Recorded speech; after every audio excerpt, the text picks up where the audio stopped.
عزیز دوستو، کچھ چیزیں ایسی ہوتی ہیں جن کے کچھ خاص مقاصد ہوتے ہیں، اور اصل مقصد اگر پورا نہ ہو تو اس کے ضمن میں سارے کام بھی ہوتے رہیں تو وہ فائدہ مند نہیں ہوتے۔ آپ اپنے بچے کو کسی دینی مذہبی ادارے میں یا کسی کالج یونیورسٹی میں داخل کرا دیں، وہ ہاسٹل والے بہترین کھانا پہنچائیں، اسے زبردست اچھے برتنوں میں صرف کریں اور بہترین رہائش دیں اور پک اینڈ ڈراپ کی زبردست سہولیات دیں، سارے کام کریں، بس بچے کو پڑھائیں نہ، تو آپ بچے کو وہاں رہنے دیں گے؟ آپ لینے جائیں گے، ان سے کہیں گے بچہ واپس کر دو، تو وہ کہیں گے جناب ہم تو اتنا اچھا کھانا کھلاتے ہیں، ہم تو سونے کے لیے اتنا اچھا بندوبست کر کے دیتے ہیں، پک اینڈ ڈراپ کی سہولت ہے، تو آپ کہیں گے روٹی گھر بھی کھا لے گا، سونے کے لیے اچھا بستر ہم بھی دے دیں گے۔ ہم نے تو اس لیے بھیجا تھا کہ یہ یہاں تعلیم حاصل کرے، اگر پڑھنا نہیں تو پھر یہاں رہنے کا کوئی فائدہ بھی۔ بات کی سمجھ آ رہی ہے آپ حضرات کو؟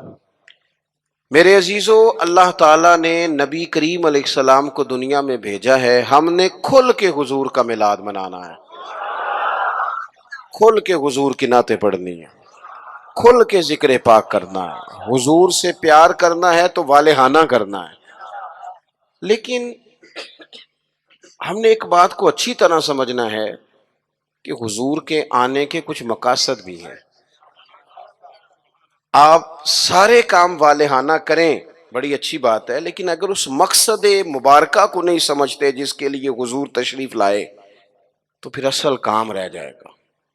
اصل کام سب سے پہلے تو یہ سمجھ لیں کہ اللہ تعالیٰ نے قرآن مجید میں ایک مقام پہ یہ فرمایا ہے کہ میں نے محبوب کو بھیجا ہے وَدَاعِيًا إِلَى اللَّهِ، اللہ کی طرف دعوت دینے والا بنا کر، بِإِذْنِهِ، اس کے حکم کے ساتھ، وَسِرَاجًا مُنِيرًا، اور چمکتا ہوا آفتاب بنا کے بھیجا۔ اللہ کے پیارے رسول صلی اللہ تعالی علیہ وسلم نے ہمیں بتایا ہے کہ خالق بھی اللہ ہے، مالک بھی اللہ ہے، رازق بھی، تو پھر عبادت کے لائق بھی اللہ ہی ہے۔ سجدہ سوائے اللہ کے کسی کے لیے جائز۔ اعلیٰ حضرت بریلوی رحمۃ اللہ علیہ سے کسی نے تعظیمی سجدے کا سوال پوچھا، عبادت کا سجدہ تو ویسے ہی کفر ہے، شرک ہے، تعظیم کے لیے سجدہ تو 40 کے قریب دلائل، 50 کے قریب دلائل کتاب و سنت سے دیے، 150 کے قریب حوالہ جات فقہاء اور محدثین سے دیے، اور اعلیٰ حضرت نے ایک پوری کتاب لکھ کے بتایا کہ سجدہ سوائے رب کے کسی اور کے لیے جائز نہیں۔ یہ جو عقیدہ توحید و رسالت ہے نا، یہ بندے کو مضبوط کرتا ہے۔ قرآن مجید کی جتنی مکی صورتیں ہیں وہ عقیدے کی پختگی کی بات کرتی ہیں۔ پختہ عقیدہ ہو ہمارا، پختہ، جب ہمارا ذہن ہوگا نا رزق اللہ نے دینا ہے، پھر کوئی ناجائز ذریعہ نہیں اختیار کریں گے۔ جب ہمارا ذہن بن جائے گا نا کہ مالک اللہ تعالیٰ ہے، عزتیں ذلتیں یہ مشیت الہی کا تقاضا ہوتی ہیں، پھر ہم کوئی غلط سیاست نہیں کریں گے، کوئی چور رستہ نہیں تلاش کریں گے آگے جانے کا۔ جب ہم عقیدہ توحید و رسالت والے ہوں گے تو پھر کچی پکی باتیں نہیں کریں گے، پھر توکل مضبوط ہوگا، اللہ کی ذات پر بھروسہ مضبوط ہوگا، پھر ہم اپنے رب کی جانب توجہ رکھیں گے۔ تو ایک تو مقصد رسول کریم کے تشریف لانے کا لوگوں کو اللہ کی جانب بلانا، اللہ کی جانب۔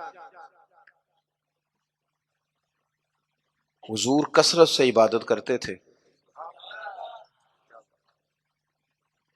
آج کل وہ جو نسبت کے بڑے دعوے دار ہیں وہ عبادت سے دور ہیں۔ آپ کیمروں کے سامنے بٹھا لیں، میرے جیسے آدمی کو بھی گھنٹوں بٹھا لیں، لیکن کچھ مصلے پہ بھی چلو گھنٹوں نہ صحیح تو کوئی آدھا گھنٹہ ہی بیٹھ جائے۔ نبی پاک علیہ الصلوۃ والسلام نا میرے عزیز، نماز فرض ہونے سے پہلے بھی کئی دن جا کے غار حرا میں عبادت کرتے تھے۔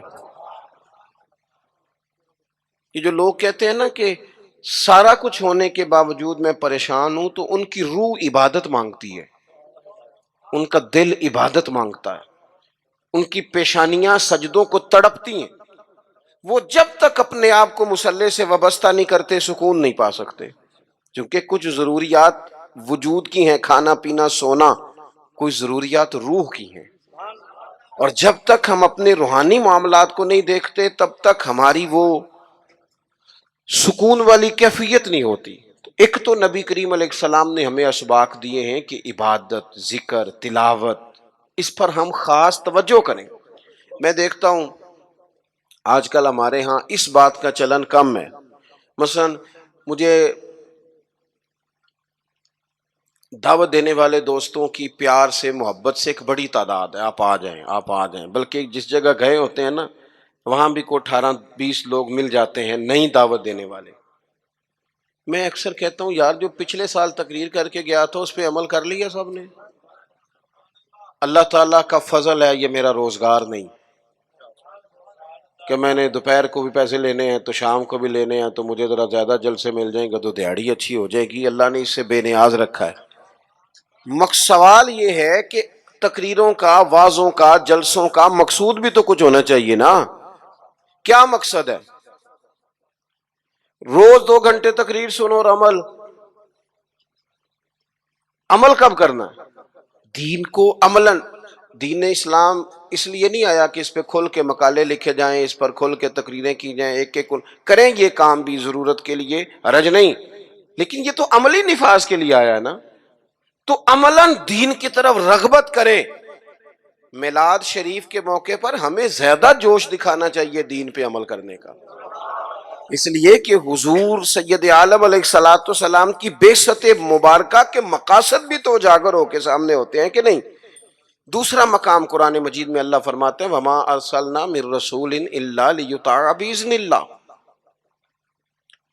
دنیا میں ہم نے جتنے بھی رسول بھیجے وہ اس لیے بھیجے کہ ان کی اطاعت کی جائے۔ رسول دنیا میں اس لیے آتے ہیں کہ ان کے پیچھے چلا جائے، نقش قدم ان کا اپنایا جائے، ان کے رستوں کا بندہ مسافر بنے۔ رسول اطاعت کے لیے آتے ہیں، ان کی فرما برداری کی جائے۔ میں آپ سے عرض کروں گا کہ یہ محبتیں بڑی ضروری ہیں، یہ محبتیں ہوں گی تو عمل کا جذبہ پیدا ہوگا، لیکن ایک دوسرا پہلو بھی یاد رکھیے گا، رسول پاک آئے ہیں فرما برداری کے لیے۔ اگر فرما برداری نہیں کرتے، بات ہی نہیں مانتے، آپ جس سے بھی دعوی محبت کرتے ہیں وہ دلیل مانگتا ہے، تو حضور سے دعوی محبت ہے تو اس کی عملی صورتیں بھی تو ہونی چاہیے نا۔ ہر پیغمبر اس لیے آئے کہ ان کی فرما برداری کی جائے، اطاعت کی جائے، اور اگر کوئی میرے نبی پاک کی فرما برداری کرے پھر تو اس کا انداز ہی نرالا ہے۔ قُلْ إِن كُنتُمْ تُحِبُّونَ اللَّهَ فَاتَّبِعُونِي يُحْبِبْكُمُ اللَّهُ، فرمایا محبوب ان سے فرما دیں اگر رب سے محبت کرنا چاہتے ہیں تو آپ کی غلامی کریں، ملے گا کیا؟ اللہ خود ان سے محبت فرمائے گا، خود ان سے محبت۔ صحابہ کرام کے اندر نا حضور سے پیار کا جذبہ بھی والہانہ تھا، والہانہ۔ نبی کریم، وہ آج کل کچھ لوگوں کو یہ بھی غلط فہمی ہوتی ہے نا جی مروج دکھائیں، اس کا حکم ہے، حکم ہے، یہ بھائی نہیں آپ یہ بتائیں۔ تو میں کہتا ہوں حضور نے حکم دیا تھا کسی صحابی کو کہ میں کلی کروں تو میرے منہ سے نکلا پانی چہرے پہ مل لینا؟ حکمن کہا تھا کسی کو کہ میرے ناک سے بلغم نکلے تو چہرے پہ مل لینے؟ کہا تھا، لیکن وہ ملتے تھے کہ نہیں ملتے تھے؟ والہانہ پن تھا، حضور کے ساتھ پیار تھا، والہانہ شوق تھا، لیکن جس طرح پیار والہانہ کرتے تھے نا، والہانہ، اس طرح بات بھی والہانہ ہی مانتے تھے، بات بھی پیار ہم بھی والہانہ کرتے ہیں۔ ہمارے ہاں کہتے ہیں نعرہ لگاؤ، پھر زور سے لگاؤ، پھر دونوں ہاتھ کھڑے کر کے لگاؤ، پھر جناب اس طرح کر کے لگاؤ، یہ ساری باتیں ٹھیک ہیں، یہ والہانہ پن ہے، اچھی بات ہے، لیکن یہ بھی تو بتائیں کہ حضور کی بات بھی والہانہ مانتے ہیں؟ ہمارے ہاں لیت و لاللہ ہے، گنجائش ہے، دیکھ لیں گے، کر لیں گے، شریعت کی رخصت پر عمل ہے، یہاں گنجائش مل گئی تو لے لو، یہاں مل گئی تو لے لو۔ صحابہ تو بات بھی والہانہ مانتے تھے۔ حضور جمعے کا خطبہ دے رہے ہیں، ایک شخص اٹھ کے کھڑے ہو گئے، اللہ کے محبوب نے فرمایا بیٹھ جاؤ۔ ایک صحابی اس کونے میں تھے ابھی مسجد کے قریب، ان کے کان میں آواز گئی بیٹھ جاؤ، وہ وہیں بیٹھ گئے۔ ایک اس کونے میں تھے. ہمیں واضح احکامات دین کے مل جائیں تو اس میں بھی گنجائش ڈھونڈتے. اس کونے میں تھے, کانوں میں آواز گئی بیٹھ جاؤ تو وہ وہیں بیٹھ گئے. اس کونے میں تھے ایک, ان کے کان میں آواز گئی وہیں بیٹھ گئے. اللہ کرے کہ آپ موبائل تھوڑے کم چلائیں اور میری بات زیادہ سنیں. دعا کیے, آمین تو کہہ دیں نا. چلو دعا میں تو شامل ہو جائیں نا. اللہ تعالیٰ دعائیں تو کرنی چاہیے نا. اللہ قبول فرماتا ہے اپنے بندوں کی دعا. دوست, واضح حکم ملنے کے باوجود بھی لوگ, واضح احکامات کے باوجود بھی اس میں لوگ گفتگو کرتے ہیں, کل پرسوں ترسوں کا نام لیتے ہیں. حضور نے مطلق کا نام نہیں لیا, جس کے کان میں آواز گئی وہیں بیٹھ گیا. یہ وہ نظارے ہیں جو زمین نے دیکھے ہیں, آسمان نے دیکھے ہیں. اتنی وارفتگی حکم ماننے میں, اتنی وارفتگی. بیٹھ گئے. تکمیل جمعہ پر محبوب نے فرمایا آپ کہاں تھے؟ یا رسول اللہ صلی اللہ تعالی علیہ وسلم, وہ آپ کا حکم آیا تو میں اسی کونے میں بیٹھ گیا تھا. آپ کہاں تھے؟ حضور حکم ملا تو اس کونے میں بیٹھ گیا. آپ کہاں تھے؟ حضور حکم ملا تو میں اس کونے میں بیٹھ گیا. تو کریم فرمانے لگے نہ آپ سے کہا تھا, نہ آپ سے کہا تھا, نہ آپ سے کہا تھا, میں نے تو ان سے کہا تھا. کر یا رسول اللہ اپنے نام تو نہیں نہ لیا. سانو تے قید سجن دا گہنا ہے, او جینج رکھے اونج رہنا ہے. یا رسول اللہ آپ نے نام نہیں نہ لیا, حکم مل گیا بیٹھ جاؤ تو لہذا بیٹھ جاؤ.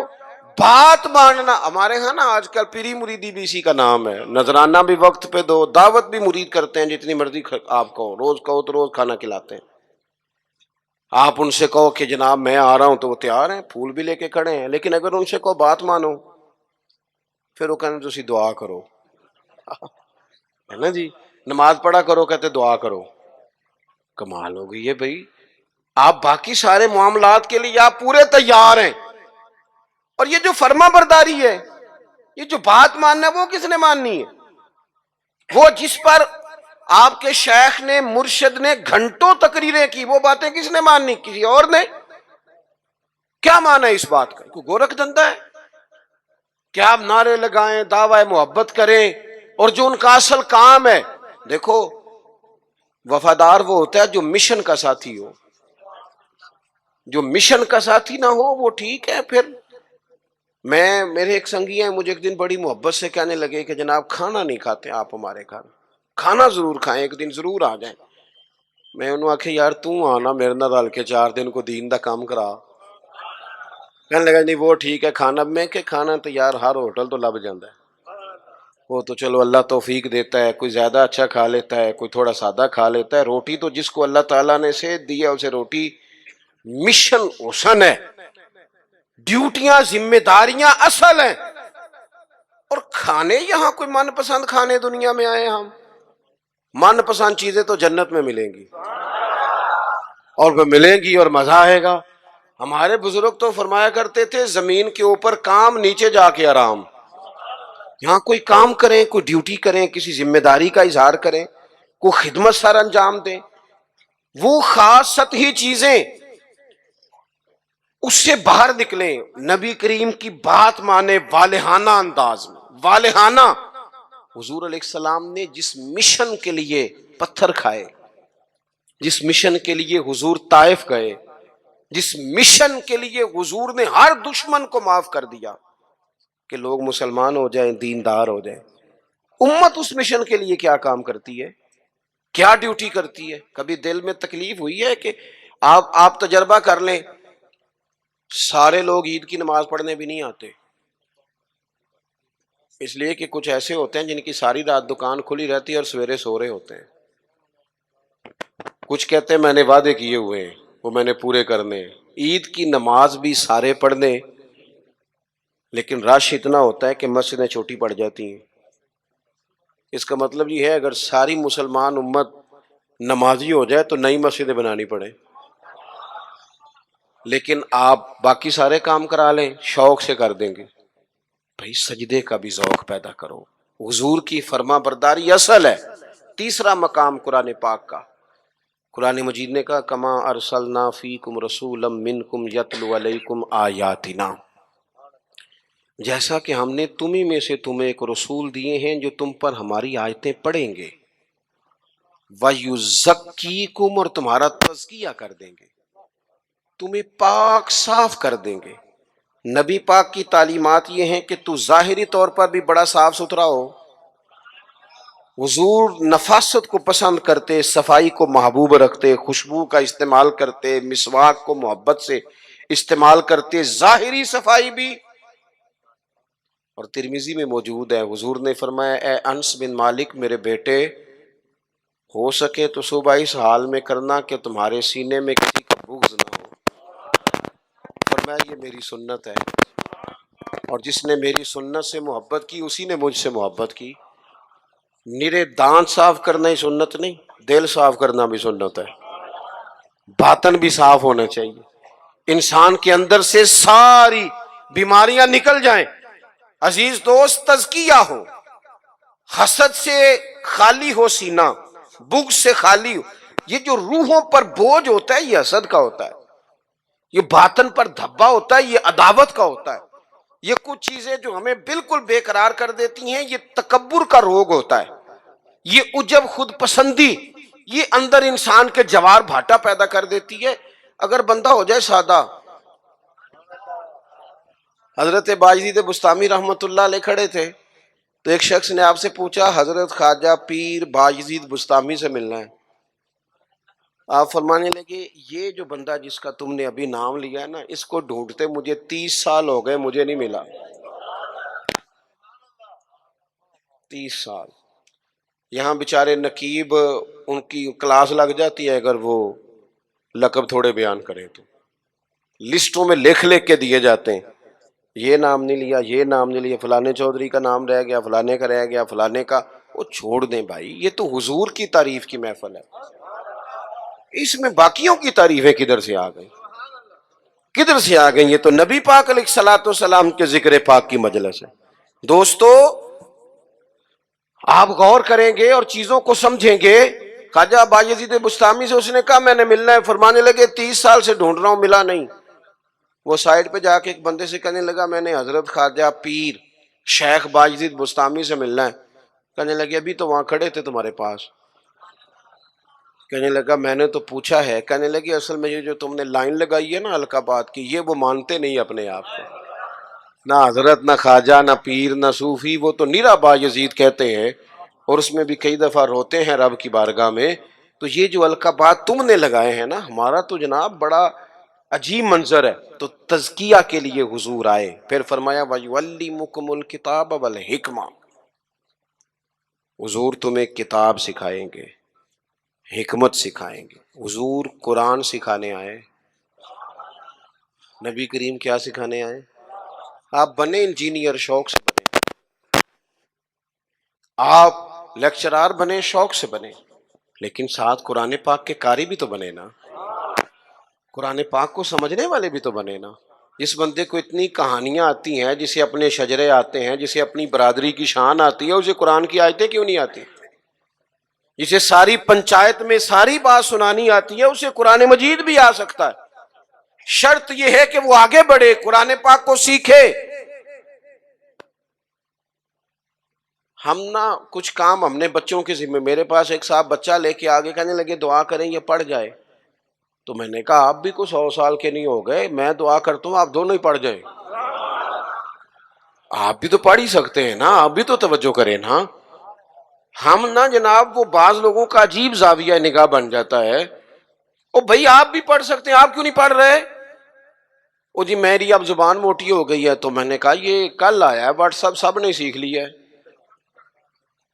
یہ کل ہے، ای میل کرنا بھی آ گیا لوگوں کو، اور کمنٹس دیکھنا بھی آ گیا، اور بڑے بڑے لوگ جن کو نہیں بھی توجہ جن کی ہونی چاہیے تھی ان کی بھی توجہ، یعنی میں تھوڑا مصروف زیادہ رہتا ہوں، اور اب تو کچھ طبیعت بھی ٹھیک نہیں رہتی، دعا فرمائے اللہ تعالیٰ کچھ کام لے لے۔ وہ کوئی دوست پوچھتا ہے کہ آج کل کیا کر رہے ہیں، تو میں کہنا کچھ بھی نہیں، بس ہڈیاں آنیاں جانیاں دیکھو، ادھر آ رہے ہیں اور ادھر جا رہے ہیں، میں یہی کام کر رہے ہیں، اس کے باوجود لوگ ناراض ہیں۔ یعنی مسئلے دو ہی تھے عمر بھر حل نہ ہوئے، ایک نیند پوری نہ ہوئی اور دوسرا خواب مکمل نہ ہوئے۔ سوچتے ہی رہتے ہیں کبھی 6 گھنٹے اکٹھے ملے تو سوئیں گے، لیکن کوئی کام خاص جس طرح کرنا چاہیے مرتب کر کے وہ ہم سے ہوتا نہیں. اللہ توفیق دے تو ہو جائے. لیکن میں ایک چیز محسوس کرتا ہوں شدت کے ساتھ، بڑی شدت کے ساتھ، کہ کچھ ایسی چیزوں کو لوگوں نے اوڑھ لیا ہے. مجھے زیادہ وقت نہیں ملتا تو کئی دوست پوچھ لیتے ہیں، بلکہ شاید ہر ہفتے ہی کوئی پوچھ لیتا ہے آپ سٹیٹس کہاں پہ لگاتے ہیں. میں کہ یار میں نے لانا نہیں آؤں. لیکن وہ بس ایک ذہن بن گیا نا. اور ایسے لوگ جن کے بارے میں امید تھی کہ یہ سٹیٹس والے نہیں، یہ تسبیح والے ہیں، یہ اللہ اللہ کریں گے، ان کے ہاتھوں میں بھی موبائل نظر آتا ہے. اور جو بھی چیز ہاتھ میں ہو وہ چلنے لگتی ہے. موبائل ہاتھ میں ہوگا تو چلے گا، اور اگر تسبیح ہوگی تو وہ بھی انشاءاللہ چلے گی. چلیں، اس کی بھی ضرورت ہے، کہیں تو چلائیں، لیکن باقی تسبیح بھی تو لینا ہاتھ میں، کچھ وقت اسے بھی تو دینا. تو میرے عزیز قرآن مجید کو سیکھیں. اور پھر فرمایا والحکمہ، حضور تمہیں دانائی سکھانے آئے. نبی پاک نے ہمیں باشعور کیا ہے. بصیرت کا جو نور دروازہ رسول سے ملتا ہے وہ کہیں سے بھی نہیں ملتا. حضور کی باتیں حکیمانہ، نبی پاک کے ارشادات انسان کو تازہ کر دینے والے، ذہن کی بند گرہیں کھول دینے والے، حضور کے ایسے فرامین. نبی پاک علیہ السلام نا انا نہیں جگاتے لوگوں کی. ہم جب کسی شخص سے گفتگو کرتے ہیں تو وہ رد عمل کے طور پر سخت ہو جاتا ہے چونکہ ہم انا جگا دیتے ہیں. حضور انا نہیں جگاتے تھے، نبی پاک ضمیر جگاتے.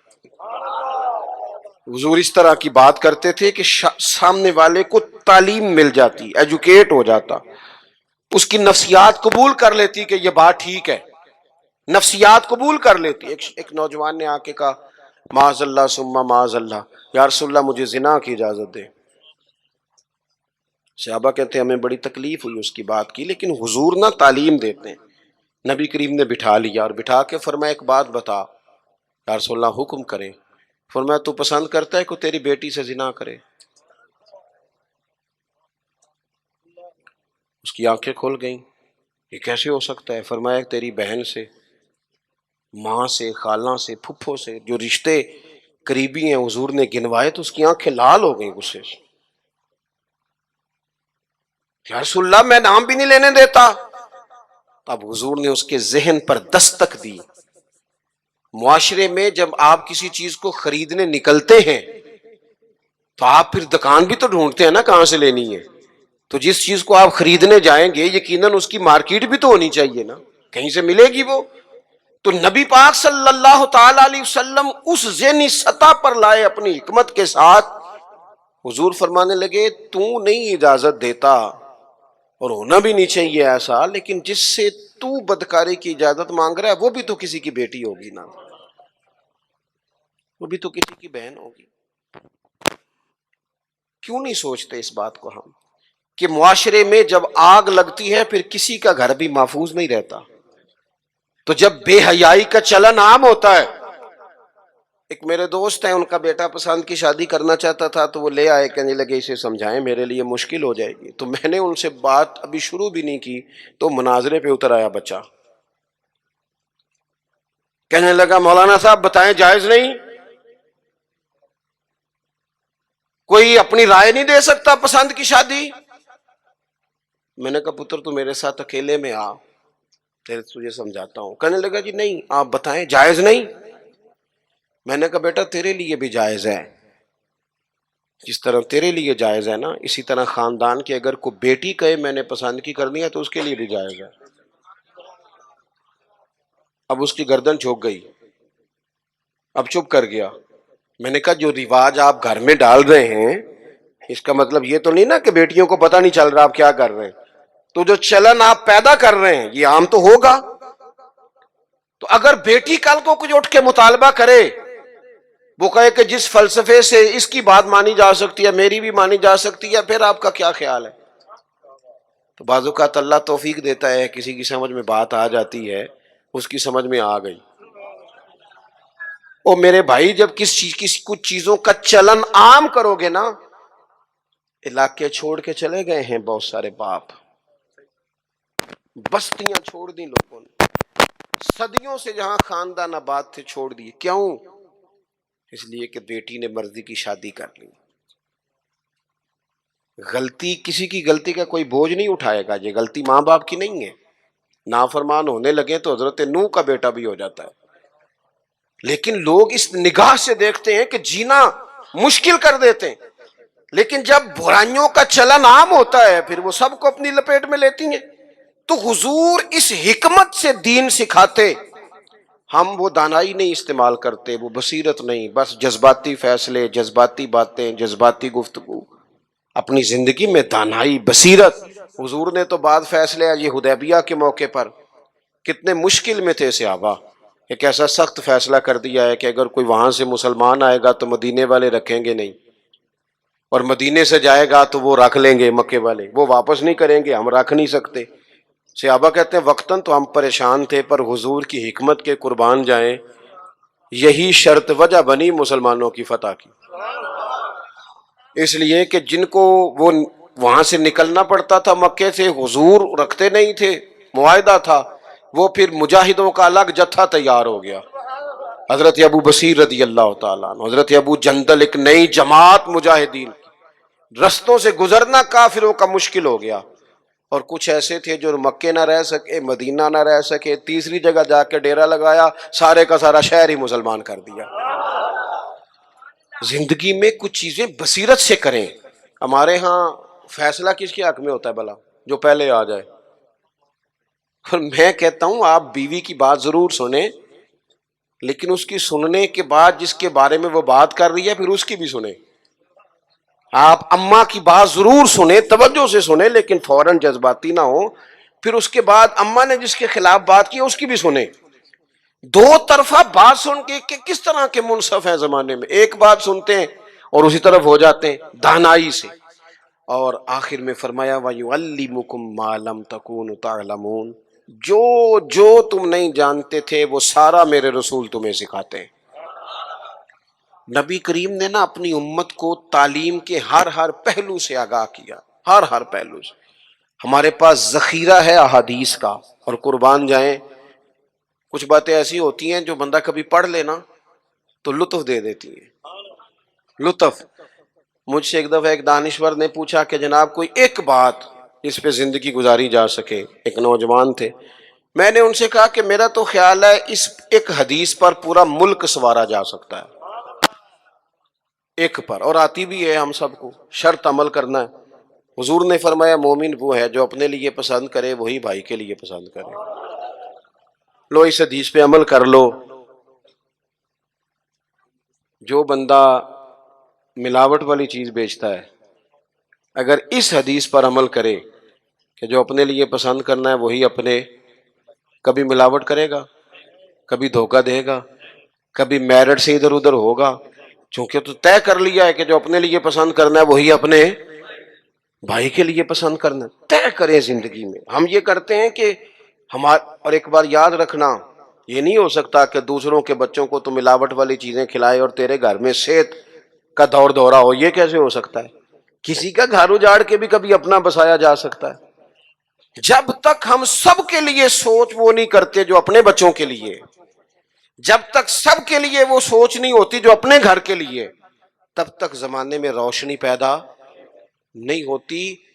میں ایک بات جانتا ہوں، میرے استاد صاحب کہا کرتے تھے، اپنے لیے کہا کرتے تھے، میرے دل میں یہ بات بیٹھ گئی ہے کہ میں اسکول کالج مدرسے کے ہر بچے کو اس نظر سے دیکھتا ہوں جس نظر سے اپنے بچے کو دیکھتا ہوں، اور میں اس کی تعلیم کا، تربیت کا اتنا ہی خواہش مند ہوں جتنا اپنے بچے کے لیے. آپ زندگی میں یہ اصول پیدا کریں، ویسے بھی لطف آئے گا، ویسے بھی ذائقہ آئے گا. اور نبی کریم صلی اللہ تعالی علیہ وسلم کی جو تشریف آوری کے مقاصد حسنہ ہیں ان پر غور کریں. دو باتیں اور عرض کر دیتا ہوں پھر بات کو سمیٹتے ہیں. ایک تو حضور نے فرمایا میں معلم بن کے آیا ہوں. حضور سکھانے آئے، سیکھیں، حضور سے دین سیکھیں. یہ جتنی تبلیغ امت میں آج ہو رہی ہے نا کتاب و سنت کی، یہ ساری حضور ہی کی تبلیغ ہے. اس لیے کہ حضور کی امت کے علماء جو صحیح معنوں میں مستند بات لے کے آتے ہیں وہ نبی پاک کا فرمان ہی آگے بیان کر رہے ہیں. یہ وہی تبلیغ ہے۔ دوسری بات یہ ہے کہ حضور نے فرمایا میں مکارم اخلاق کی تکمیل کرنے آیا ہوں۔ حضور اخلاقی رواج پیدا کرنے آئے ہیں سوسائٹی میں، معاشرے میں۔ ہم اتنے خوبصورت جلسے کرنے والے، اتنے بڑے بڑے سیمینار کرنے والے، اگر اخلاقی رویوں سے بالکل خالی ہوں، اخلاقی رویوں میں نہیں، اگر چھوٹی چھوٹی 5-5 روپے میں بھی لڑائیاں ہوں، تو پھر ہم نے اتنا میلاد منایا تو سیکھا کیا؟ میلاد والے رسول تو آئے ہی اخلاق کی تکمیل کے لیے، اور ہمارے اخلاقی رویے، اور میں پہلے بھی شاید کہہ چکا ہوں، پھر کہتا ہوں، اخلاق صرف میٹھا بولنے کا نام نہیں، میٹھا تو لوگ مطلب کے لیے بھی بولتے ہیں۔ صحیح بات کرنے کا نام اخلاق ہے، اچھی رائے قائم کرنا، صاحب الرائے، حکمت کے ساتھ وہ بات پہنچانا، یہ اعلیٰ اخلاق ہے۔ اپنی مزاجوں میں قومیں اخلاق سے آگے جاتی ہیں، کردار سے آگے جاتی ہیں۔ ہمارا جو کردار ہوتا ہے وہ زمانے میں پھیلتا ہے، ہمارے اٹھنے بیٹھنے سے لوگ اثر لیتے ہیں، لیکن ہمارا انداز اپنے لیے اور ہے، دوسرے کے لیے اپنے خرچے لاکھوں میں ہیں۔ اور ملازم اگر کہتا ہے نا مجھے ذرا ایڈوانس دے دیں، میرا بل زیادہ آ گیا، تو اسے کہتے تو احتیاط کیوں نہیں کرتا؟ بھئی آپ کے گھر میں احتیاط ہوتی ہے؟ 4,000 کا تو پیزا آتا ہے روز شام کو۔ آپ کے لیے جو اصول ہے وہ دوسرے کے لیے کیوں نہیں ہے؟ اور جو نصیحت آپ دوسرے کو کر رہے ہیں اس اخلاق پر آپ خود کیوں نہیں عمل کر رہے؟